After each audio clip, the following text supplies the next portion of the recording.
to this day, we had our first practice at Brentwood, and shortly thereafter that we had a social at the Boswell's house, and little did we know the journey that was ahead of us, and it was pretty amazing. I knew actually by our first couple practices the effort that the girls put into all the drills that we did. I just knew that the sky was the limit for this team, and all our coaches, we just knew it was pretty special, and that's 7 months ago.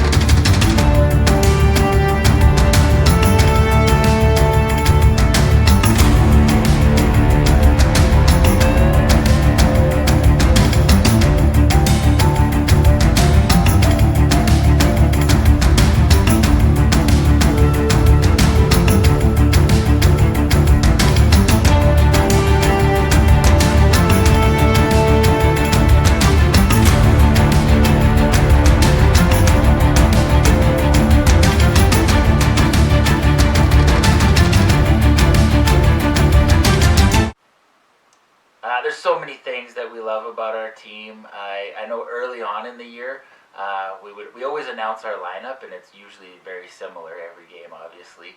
And then I found it very interesting, and it was pretty funny how the girls wanted to introduce Gwen, and they often refer to her as Sagan, because it's super awesome Gwen in net, and they're absolutely right. That's exactly who is in net, and we're so fortunate to have Sagan in net. So I feel like our team is primarily a read and react team, and we believe pretty strongly in that, and I think the girls really enjoy reading and reacting, and it's a game of flow. So as everyone knows, like, you can start off with a bit of a set play, but once the game starts going, you have to be able to read what's going on and then react to it and try to make plays, because it's fluid and there's so much going on. And I think our players have done a phenomenal job of ad-libbing, reacting, adjusting, all those things. However, as the season went on, we did try to challenge a little bit. We got a little bit more strategic with maybe how we defended some teams, knowing what they were doing and how to identify what they were doing and how to try to stop what they were doing. Also offensively, we came up with some plays and stuff and put a few ideas in a binder. And what we loved seeing was the girls would grab the binder and they would talk about maybe a play that was in there, or they would add to it, adjust, and it was just so awesome to see them plan together, put ideas together, and make it happen. And man, we've all seen it when it comes together, and you see these tic-tac-toe beautiful plays that they've essentially created themselves. It's pretty amazing to see, and we just love it.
So it's been so awesome this year how after everything in January, things picked back up again.